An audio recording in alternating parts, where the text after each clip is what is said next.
Hi friends, ഞാൻ Das. Welcome to my YouTube channel. ഞാൻ ഈ കോഴികൾക്ക് മരുന്നിൻ്റെ കാര്യം പറയുമ്പോൾ പച്ചമരുന്നുകളൊക്കെ കൊടുക്കാൻ വേണ്ടി പറയുമ്പോൾ അതിനകത്ത് മഞ്ഞൾപ്പൊടിയുടെ കാര്യം പറയാറുണ്ട്. അപ്പോൾ മഞ്ഞൾപ്പൊടിയുടെ കാര്യം പറയുമ്പോൾ ഞാൻ എടുത്തു പറയുന്നൊരു കാര്യമുണ്ട്. കടകളിൽ നിന്ന് വാങ്ങുന്ന മഞ്ഞ കളറുള്ള പൊടിയല്ല ഒറിജിനൽ മഞ്ഞൾപ്പൊടി എന്ന് പറയാറുണ്ട്. അപ്പോൾ കുറേ ആൾക്കാർ എനിക്ക് അത് കേട്ടിട്ട് ചോദിച്ചിട്ടുണ്ടായിരുന്നു, ഈ മഞ്ഞൾപ്പൊടി ഒറിജിനൽ എങ്ങനെ തിരിച്ചറിയാം, നമുക്ക് ഈ പച്ച മഞ്ഞളിൽ നിന്ന് എങ്ങനെ മഞ്ഞൾപ്പൊടി ഉണ്ടാക്കിയെടുക്കാമെന്നുള്ള കുറേ ആളുകൾ ചോദിച്ചിട്ടുണ്ടായിരുന്നു. അപ്പോൾ എങ്ങനെ തിരിച്ചറിയാം എന്നുള്ളതൊക്കെ എനിക്ക് പറഞ്ഞു തരാൻ അറിയില്ല. പക്ഷേ നമ്മുടെ പച്ച മഞ്ഞളിൽ നിന്ന് പരമ്പരാഗതമായ രീതിയിൽ മഞ്ഞൾപ്പൊടി എങ്ങനെ ഉണ്ടാക്കിയെടുക്കാം എന്നുള്ളത് ഞാൻ ജസ്റ്റ് ഈ വീഡിയോയിലൂടെ നിങ്ങൾക്കൊന്ന് കാണിച്ചു തരാം. അപ്പോൾ ഇന്നത്തെ വീഡിയോ അതാണ്, പച്ച മഞ്ഞൾ എങ്ങനെ മഞ്ഞൾപ്പൊടിയാക്കി മാറ്റാം എന്നുള്ള വീഡിയോ. അപ്പോൾ നിങ്ങൾ ആദ്യമായിട്ടാണ് എൻ്റെ വീഡിയോ കാണുന്നതെങ്കിൽ ചാനലൊന്ന് സബ്സ്ക്രൈബ് ചെയ്യണം. തൊട്ടടുത്തുള്ള ബെല്ലൈക്കൺ കൂടെ എനേബിൾ ചെയ്യണതിൻ്റെ കൂടെ അതിൻ്റെ 3 ഓപ്ഷൻ വരും. അതിൽ ഓൾ എന്നുള്ള ഓപ്ഷൻ ഓണാക്കി വെക്കണം, എന്നാലാണ് എല്ലാ നോട്ടിഫിക്കേഷനുകളും നിങ്ങൾക്ക് ലഭിക്കുകയുള്ളൂ. പിന്നെ എൻ്റെ ഈ ചാനൽ തന്നെ ഒരുപാട് കാർഷികമായി ബന്ധപ്പെട്ടിട്ടുള്ള കൃഷിയുമായി ബന്ധപ്പെട്ടുള്ള ഒരുപാട് വീഡിയോകളുണ്ട്, കോഴി വളർത്തലുമായി ബന്ധപ്പെട്ടുള്ള വീഡിയോകളുണ്ട്. അപ്പോൾ വീഡിയോകൾ ഒന്ന് എടുത്ത് കാണാൻ വേണ്ടി ശ്രമിക്കുക. അപ്പോൾ നമുക്ക് നേരെ വീഡിയോയിലേക്ക് പോകാം.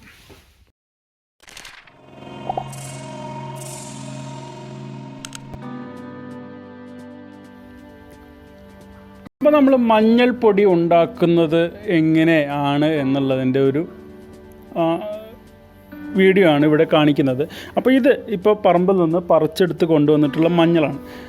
ഇവിടെ മുഴുവൻ പറിച്ചിട്ടില്ല കേട്ടോ, കുറച്ച് നിങ്ങൾക്കിത് അതിൻ്റെ ഒരു വീഡിയോ കാണാൻ വേണ്ടിയിട്ട് ഒരു 3 കിലോ മഞ്ഞൾപ്പൊടി നമുക്ക് കിട്ടുന്ന രീതിയിൽ എത്രയാണോ അതിനുള്ള മഞ്ഞളാണ് ഇപ്പോൾ എടുത്തിരിക്കുന്നത്.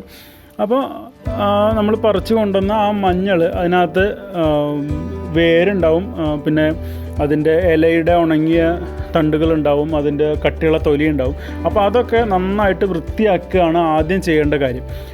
ഫുള്ള് നന്നായിട്ട് വൃത്തിയാക്കിയിട്ട് വയ്ക്കുക. അപ്പോൾ ഇത് ഈ കാണുന്നത് പോലെ ആണ് ഉണ്ടാവുക. അപ്പോൾ ഇതിനി നമ്മൾ ചെയ്യുന്നതെന്താണെന്ന് വെച്ചാൽ, അടുത്ത പരിപാടി എന്താണെന്ന് വെച്ചാൽ, ഇത് നന്നായിട്ട് ഒരു 2-3 മണിക്കൂർ വേവിച്ചെടുക്കുക എന്നുള്ളതാണ് അടുത്തതായിട്ട് ചെയ്യേണ്ട ഒരു പരിപാടി. അപ്പോൾ അത് വേവിക്കാൻ വേണ്ടിയിട്ട് അടുപ്പിൽ വെക്കുന്നതിന് മുമ്പ് ഇതിനകത്ത് ഇപ്പോൾ ഈ മഞ്ഞളിൻ്റെ പുറത്ത് മണ്ണുണ്ടാവും, പൊടിയൊക്കെ പറ്റി പിടിച്ചിരിക്കുന്നുണ്ടാവും. അപ്പോൾ അത് നന്നായിട്ട് കഴുകിയെടുക്കുക. അപ്പോൾ അത് കഴുകി വെച്ചിട്ടുള്ളതാണ് ആ ബക്കറ്റിൽ കാണുന്നത്. അപ്പോൾ നമ്മൾ ഈ മഞ്ഞൾ അടുപ്പിലെ വെള്ളത്തിലേക്ക് ഇടുന്നതിന് മുമ്പ് നന്നായിട്ട് കഴുകണം. 2-3 വട്ടം കഴുകിയെടുത്തിട്ട് അതിൽ മണ്ണ് മുഴുവനായിട്ട് പോയി എന്ന് ഉറപ്പ് വരുത്തിയിട്ട് ശേഷമാണ് നമ്മൾ ഇത് വേവിക്കുക. കാരണം അല്ലെങ്കിൽ എന്താണെന്ന് വെച്ചാൽ, നമ്മളിത് പൊടിച്ചെടുക്കുന്ന സമയത്ത് മഞ്ഞൾപ്പൊടിയുടെ കൂടെ നമുക്ക് മണ്ണുപൊടി കൂടെ കിട്ടും, ഒറിജിനൽ മഞ്ഞൾപ്പൊടി ആയിരിക്കില്ല. അപ്പോൾ അത് അങ്ങനെ സംഭവിക്കാതിരിക്കാൻ വേണ്ടിയിട്ടാണ് ഇപ്പോൾ തന്നെ നമ്മളത് കഴുകി അതിൻ്റെ മണ്ണ് കളയുന്നത്. പിന്നെ അടുപ്പിൽ വെക്കുമ്പോൾ അതെങ്ങനെയാണ് ശ്രദ്ധിക്കേണ്ടതെന്ന് വെച്ചാൽ, നമ്മൾ എത്രയാണോ മഞ്ഞൾ എടുത്തിട്ടുള്ളത് ആ മഞ്ഞൾ നമ്മൾ ഈ പാത്രത്തിലേക്ക് ഇടുമ്പോൾ ആ പാത്രത്തിൻ്റെ ഒരു 1/4 ഭാഗം മാത്രമേ വരാൻ പാടുള്ളൂ. അതായത് ഈ പാത്രത്തിലിപ്പോൾ നമ്മൾ മഞ്ഞളും അതിലുള്ള വെള്ളം കൂടി ഇടുമ്പോൾ അതിൻ്റെ ഒരു 1/4 ഭാഗം മാത്രമേ ആ മഞ്ഞൾ പാത്രത്തിലുണ്ടാകാൻ പാടുള്ളൂ. അതെന്തിനാണെന്ന് വെച്ചാൽ, ഇത് ഒരു 3 മണിക്കൂറോളം വേവിക്കണം എന്ന് ഞാൻ പറഞ്ഞല്ലോ. അപ്പോൾ അതിനകത്ത് ചൂട് വരുമ്പോൾ ഇത് തിളച്ച് പുറത്തേക്ക് പോകും. അപ്പോൾ അങ്ങനെ മഞ്ഞൾ പുറത്തേക്ക് പോവാതിരിക്കാൻ വേണ്ടിയിട്ടാണ് നമ്മളൊരു 1/4 ഭാഗം എടുക്കാവൂന്ന് പറയുന്നത്. നന്നായിട്ട് തിളച്ച് ഇതിൽ വെള്ളമൊക്കെ തിളച്ച് പുറത്തേക്ക് പോകുന്നതിൻ്റെ കൂടെ മഞ്ഞളും പുറത്തേക്ക് പോകാനുള്ള സാധ്യതയുണ്ട്. അപ്പോൾ അങ്ങനെ പുറത്തേക്ക് പോവാതിരിക്കാൻ വേണ്ടിയിട്ടാണ് അത്രേ വയ്ക്കാൻ പാടുള്ളൂ എന്ന് പറയുന്നത്. ഇപ്പോൾ ഇത് ഞാൻ നേരത്തെ പറഞ്ഞതുപോലെ അവസാനത്തെ കഴുകലാണ്, ലാസ്റ്റ് 3-4 വട്ടം കഴുകുമെന്ന് പറഞ്ഞല്ലോ. അപ്പോൾ അതിൽ അവസാനത്തെ കഴുകലാണ്. ആ കഴുകിയിട്ട് നമ്മൾ ആ പാത്രത്തിലേക്ക് ഇനി ഈ മഞ്ഞൾ ഇടുകയാണ്. പിന്നെ വിറക് അടുപ്പിലാണ് നമ്മളിത് ചെയ്യുന്നത്. അല്ലാതെ ഗ്യാസിലൊക്കെ ഇത് ചെയ്യാൻ പോയി കഴിഞ്ഞാൽ നമുക്ക് ഭയങ്കര നഷ്ടമായിരിക്കും. കാരണം ഇത് ഞാൻ പറഞ്ഞല്ലോ, 3 മണിക്കൂർ നന്നായിട്ട് ഇത് വേവിച്ചെടുക്കണം. നന്നായിട്ട് വേവിച്ചെടുക്കുക എന്ന് പറഞ്ഞാൽ തീ ഇങ്ങനെ ആദ്യത്തെ 2 മണിക്കൂർ നന്നായിട്ട് തീ കത്തണം. പിന്നെ ഉള്ള അവസാനത്തെ 1 മണിക്കൂർ എന്ന് പറയുന്നത് എപ്പോഴും അടിയിൽ നല്ല കനൽ ഉണ്ടാകുന്ന രീതിയിലുള്ള ഒരു ചൂട് മേലേക്ക് കയറിക്കൊണ്ടിരിക്കണം. അപ്പോൾ ഗ്യാസിലൊക്കെ ചെയ്യാൻ പോയി കഴിഞ്ഞാൽ നമുക്കത് മുതലാവില്ല. ഇപ്പം ഞാൻ പറഞ്ഞില്ലേ, ഈ പാത്രത്തിൻ്റെ 3/4 ഭാഗമാണ് വേണ്ടതെന്നുള്ളത്. അപ്പോൾ ഈ കാണുന്നത് പോലെയാണ് നിൽക്കേണ്ടത്. വെള്ളവും മഞ്ഞളും ഒരേ ലെവലിലാണ് വേണ്ടത്. അപ്പം 3 മണിക്കൂർ കഴിയുമ്പോൾ ഇത് വെള്ളം പുറത്തേക്ക് പോയില്ലെന്ന് തോന്നാം. അപ്പം പുറത്തേക്ക് പോയാലും നമുക്ക് ഇത് നന്നായിട്ട് വെന്ത് കിട്ടും. വെള്ളം കുറേയൊക്കെ പുറത്തേക്ക് പോയാലും ആവിയായി പോയാലും വെന്ത് കിട്ടും. അപ്പോൾ അധികം ആവിയായി പോവാതിരിക്കാനും പുറത്തേക്ക് പോകാതിരിക്കാൻ വേണ്ടിയിട്ട് നമ്മളിതുപോലെ നൂൽ ചാക്കോ അല്ലെങ്കിൽ കട്ടിയുള്ള തുണിയോ ഇതുപോലെ ഇട്ട് അടച്ചു വെക്കുകയാണ് ചെയ്യുക. അപ്പോൾ അധികം വെള്ളം പുറത്തേക്ക് പോവില്ല. തിളച്ച് കഴിയുമ്പോൾ അധികം വെള്ളം പുറത്തേക്ക് പോകാതിരിക്കാൻ വേണ്ടിയിട്ട് ചെയ്യുന്ന ഒരു ചെറിയ ട്രിക്കാണത്. നല്ല കട്ടിയുള്ള തുണിയായാലും മതി കേട്ടോ. അപ്പോൾ ഇതിൽ വെച്ചിരിക്കുന്നത് നൂൽച്ചാക്കാണ്. നൂൽച്ചാക്ക് നന്നായിട്ട് കവർ ചെയ്ത് വെച്ചിരിക്കുകയാണ്. നല്ല കോട്ടൺ തുണിയായാലും മതി, കുഴപ്പമൊന്നുമില്ല. ഞങ്ങൾ സാധാരണ ചെയ്യുന്നത് ഇങ്ങനെ ചാക്കാണ് വെക്കാറുള്ളത്. അതുകൊണ്ട് ഇവിടെ ചാക്കുണ്ട്, നൂൽച്ചാക്ക് ഇവിടെ ഉണ്ട്. അതുകൊണ്ടാണ് ഇപ്പോൾ നൂൽച്ചാക്ക് വെച്ചിരിക്കുന്നത്. ഇതിപ്പോൾ ഒരു 3 മണിക്കൂർ കഴിഞ്ഞിട്ട് നമുക്ക് നോക്കാം. ഇതിപ്പോൾ ഒരു 3 മണിക്കൂർ ആയിട്ടുണ്ട്. ഇപ്പോൾ നേരത്തെ നോക്കി അതിൻ്റെ ചാക്കെടുത്ത് മാറ്റിയിട്ടുണ്ട് കേട്ടോ.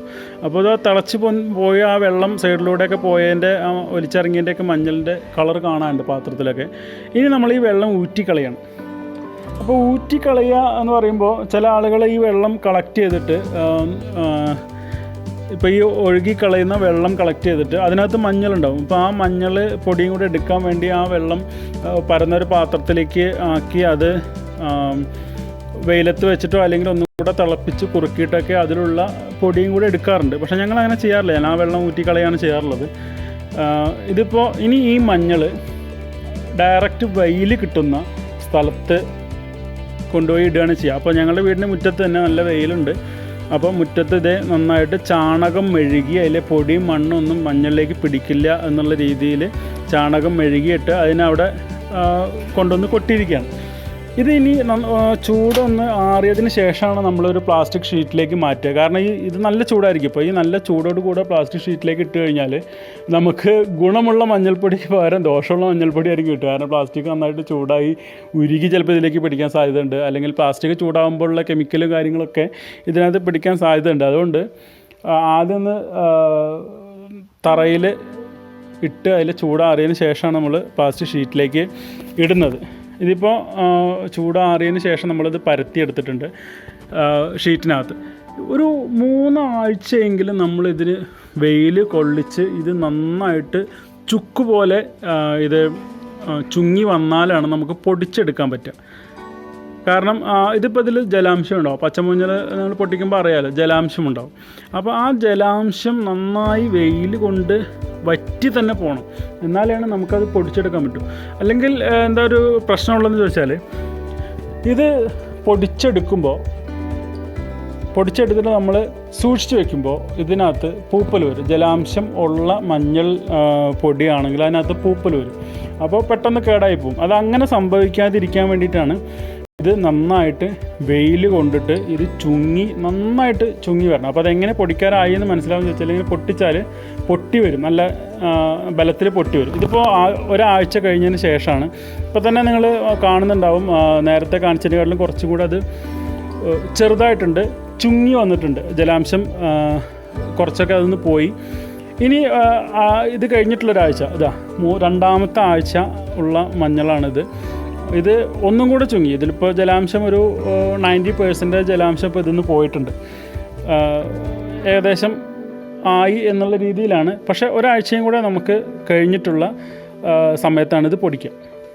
ഇതാണിപ്പോൾ മൂന്നാമത്തെ ആഴ്ചയായി. 3 ആഴ്ചയായി ഇപ്പോൾ ഇത് വെയിലത്ത് ഇട്ട് ഉണക്കുന്നു. ഇപ്പോൾ ഇത് നന്നായിട്ട് ഉണങ്ങിയിട്ടുണ്ട്. ഇപ്പോൾ ഇതിൽ തീരെ ജലാംശമില്ല. ഇത് കാണുമ്പോൾ തന്നെ നിങ്ങൾക്ക് മനസ്സിലാവും.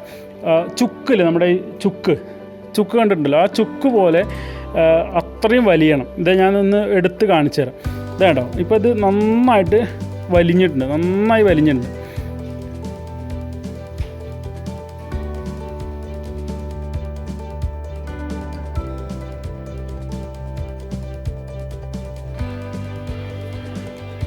അപ്പോൾ നമുക്ക് മഞ്ഞൾ നന്നായിട്ട് ഉണങ്ങി കിട്ടിയിട്ടുണ്ട്. ഇതാ ഇത് നന്നായിട്ട് ഉണങ്ങി കിട്ടിയിട്ടുണ്ട്.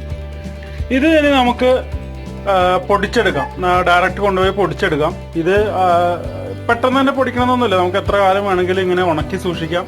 അതുപോലെ തന്നെ പൊടിച്ചതും എത്ര കാലം വേണമെങ്കിലും സൂക്ഷിക്കാം. ഇത് കഴിഞ്ഞ തവണ, അതായത് അല്ലെങ്കിൽ കഴിഞ്ഞ വർഷം ഞാൻ മഞ്ഞൾ ഇവിടെ പറിച്ച് അത് പൊടിച്ച് വെച്ചതിൻ്റെ പൊടി ഇത് ഇപ്പുറത്തിരിപ്പുണ്ട്. ഇത് കഴിഞ്ഞ വർഷത്തെയാണ്. കഴിഞ്ഞ വർഷം ഇതുപോലെ മഞ്ഞൾ പ്രോസസ്സ് ചെയ്ത് പൊടിച്ചു വെച്ചിരിക്കുന്ന മഞ്ഞൾപ്പൊടിയാണ്. ഇപ്പൊ ഇത് എത്ര കാലം കഴിഞ്ഞാലും കേടുവരിക അങ്ങനെയൊന്നും സംഭവിക്കില്ല. അതാണ് ഇങ്ങനെ ഈ മെത്തേഡിൽ നമ്മൾ മഞ്ഞൾപ്പൊടി ഉണ്ടാക്കാൻ വേണ്ടി ചെയ്യുമ്പോഴത്തെ ഒരു ഗുണം. ഈ കണ്ടതുപോലെയാണ് മഞ്ഞൾപ്പൊടി, പച്ച മഞ്ഞളിൽ നിന്നും മഞ്ഞൾപ്പൊടി ഉണ്ടാക്കുന്നതിനുള്ള ഒരു രീതി. പല ഭാഗങ്ങളിലും പല രീതിയിലായിരിക്കും കേട്ടോ അതിൻ്റെ പ്രോസസ്സിങ് നടക്കുന്നുണ്ടാവുക. ചില സ്ഥലങ്ങളിൽ അത് വേവിക്കാതെ ചെയ്യുന്നത് കണ്ടിട്ടുണ്ട്, പച്ച കട്ട് ചെയ്തിട്ട് ഡയറക്റ്റ് ഉണക്കിയിട്ട് അങ്ങനെ ചെയ്യുന്നത് കണ്ടിട്ടുണ്ട്. അപ്പോൾ ഞങ്ങളിവിടെ ചെയ്യുന്ന രീതിയാണ് ഇപ്പോൾ ഈ വീഡിയോയിലൂടെ കാണിച്ചത്. നിങ്ങൾക്ക് ഉപകാരപ്പെടുന്ന മറ്റൊരു വീഡിയോ ആയിട്ട് വീണ്ടും വരാം.